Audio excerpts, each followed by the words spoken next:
Hey guys, it's Old Tennessee 34 again. I wanted to update you on the lathe. I've decided to go on the color. I'm going to do a machine gray. I've got a primer coat on the door right now that covers the side panel. What I've decided to do on this side panel, I've got me a plug made for this so this metal won't come out, get in my tray no more. But anyways, I'm going to take this off. Take this off altogether because I don't use it no more, because that was for the gears. And what I decided to put on there is a sheet I found online. Let me show you. So this sheet has different depths of threads, external threading. So like 0.5 is 0.31, and then it keeps on going. I'd like to have the first two columns, the pitch and the total cutting depth of the first two, that one and that one, on this right here. Because what I've discovered is this is really close. So if when you go to thread something, if you come over here to the threading, and I did 16 there at last, and so if you look at 16, it is, no, that's Whitworth, I'm sorry, 0.038. Well, 0.038 ends up being like 0.96 metric, and I end up doing, for the part I made, it ended up being one millimeter. So I started out at 0.96. So I started out right here, and then I took two more, and it was a perfect fit. The thread looked good, the thread fit good. So that would be extremely handy to have that chart on the side over here. I'm going to make a new plate for this that's actually going to have this thing. I'm going to have this thing on a swivel. So there'll be a metal plate. I'm going to have a metal plate come out and go down towards square. And this will be inside of that, and you'll be able to swivel it back and forth. I'm going to leave these on there.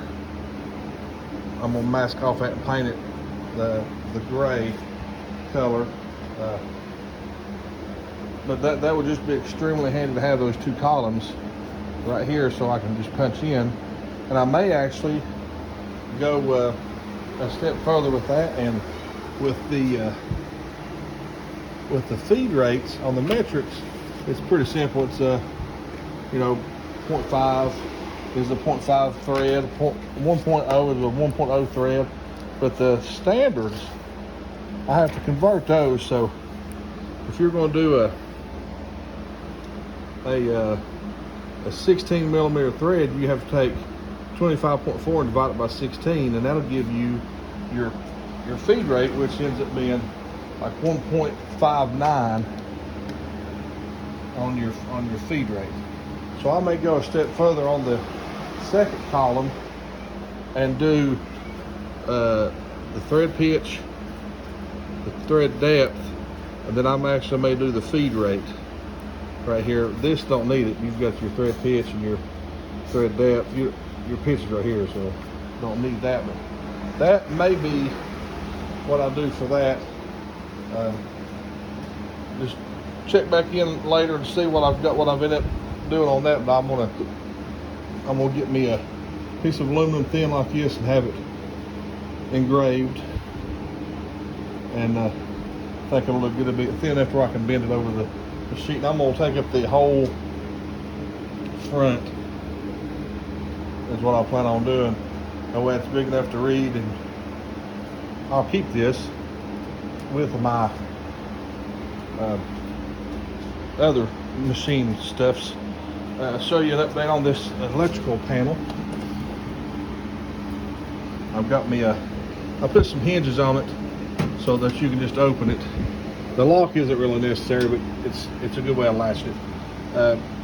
found me a good relay for my coolant system. It's all plugged. This is going to be redone eventually. I haven't had time to fool with it, but I'm probably going to put another outlet back here, 120 volts, that's powered from this. So when I turn this off, when I turn this switch off, it turns my DC power off, and it also turns this AC power off. You can see it light back in there. See, it turns it off. So everything's dead in this box except for the 120 volts coming in to the VFD and the 220 three-phase leaving the VFD. So once this switch is off, this entire box is deactivated. This is the only thing you have to worry about shocking you. But I got me a, like I said, the lock's not really necessary, but it's a good, you can just go latch and it's locked. It won't slide open. I will put me a seal here eventually. But that's the color I'm gonna go with, is this machine gray, this gloss gray. Let's get us if the primer is dried enough now, we can, I'll show you what it's gonna look like when I get my, I'll probably be putting 2, maybe 3 coats on a door, say, I'll put that, but like on a panel, on this panel, I may put 1 or 2 coats on it, because you're not gonna fool with it much. But the doors and stuff, you'll be, yeah, that's the color I want right there, the gray. It's almost a coastal gray, like I done on my comparator.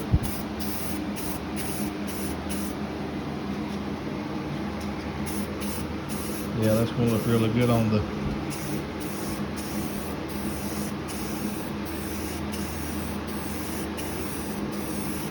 once you get it on the machine, I think it'll look really good. I may put a coat or 2 on the inside of the door, but I'm not gonna get crazy on the inside of anything. The outside is the most important. These are access panels. Just a good coat of paint on that.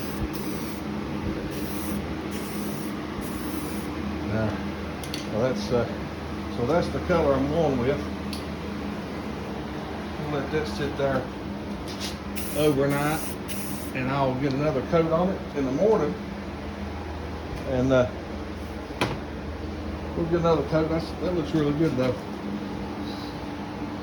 It's going to turn out nice. I'll probably do a light sand, maybe a 320 in the morning, just to smooth out any bugs. But I will do the inside just a little bit. It's still blue. But I want this whole machine to be gray where it's blue, and then everywhere it's white, I'll probably end up going black, because there won't be much black, just the bed basically, or the base. I think it'll look good. The back splash I will do gray. This is going to go gray. Everything up here will go gray except for this, and it'll be black. A little bit black. But I've really considered, if anybody has a suggestion, comment the suggestion. But I've really thought about moving my ELS controller and my digital readout over here to the side, to where I've got like a stand. So there'll be a stand right here with your ELS 4 will be over here, and then your digital readout. You would still have access to this, but none of this right here would be here. I'll move this and this and this. All this would move over to the side, so you would have a side panel. I don't know if it would benefit me or not, but I thought, if a man had if you had something over here where both your controls and everything is right beside one another, I just don't know. I'm still thinking about that. Don't know what I'm gonna do there, but this is a good setup. I've got me a plate made to cover all this, where the factory had the holes and stuff. I'm gonna cover that with a plate. I could move the ELS up to here, and just have it right there. It would actually probably fit pretty nicely. Let me see let's measure this thing. So it's about 4 inches. And this up here,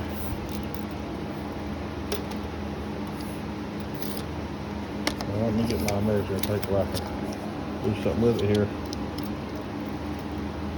That would actually fit really nice right there.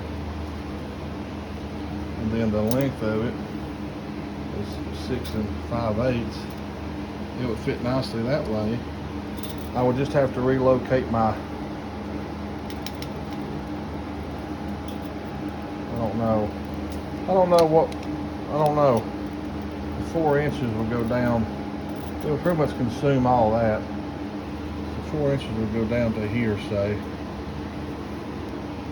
I just wonder if I did that, move the LS4 up to there, which wouldn't be that big of a deal because all the wires go back into here. I could have my switches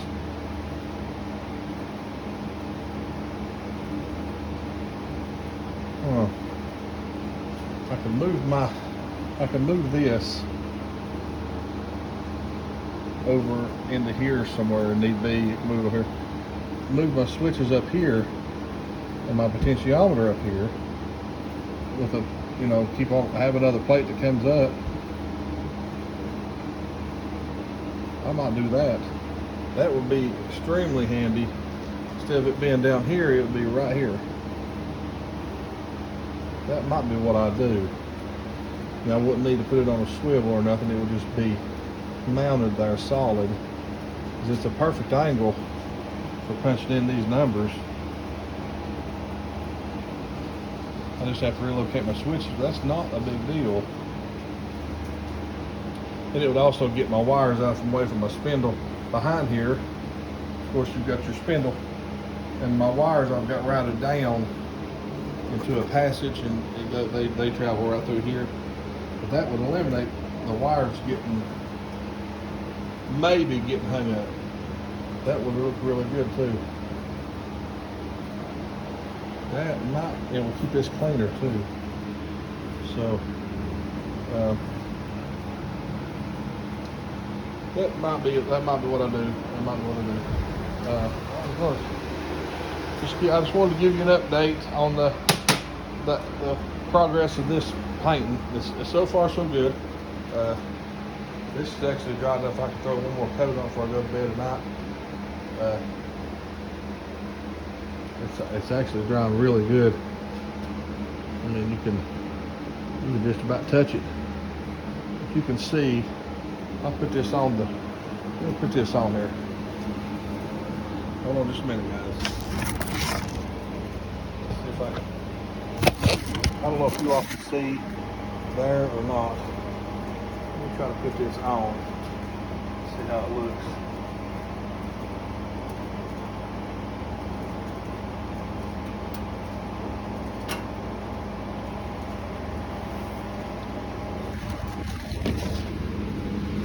That is going to look a whole lot better than the blue. Look at that. I'm in love with it already. So I can take I'll probably do tomorrow. I'll take everything apart, sand it, clean it, primer it, paint it, and try to give you an update tomorrow or Monday. I start my new job Monday. I've been working at the same shop for 25 years. Put my 2 weeks notice in 2 weeks ago. Starting a new job Monday. I'm excited over it. Hopefully it works out good. If it don't, it was a bad mistake, but I'm hoping everything works out good. And I've always said, if I can depend on myself, I'll be fine. When you start trying to depend on somebody else to earn your keep, that's when you run into problems. But if I can depend on myself, I'm fine. I'm a hard worker. I learn quick, so I'm hoping everything turns out good. If you're watching the videos, thanks. If you want to subscribe, go ahead. If you don't, that's fine too. I enjoy doing videos, giving updates on these little projects. This one here is going to turn out really nice. I can't wait to see it all done. It's going to look so much better. It'll be that color basically of the comparator. But thanks again, guys, for watching. Wish me luck on my new job. Hopefully everything goes well. I'll give you an update in a day or two on the lathe and the job. And I hope y'all have a good weekend, and we'll see you later.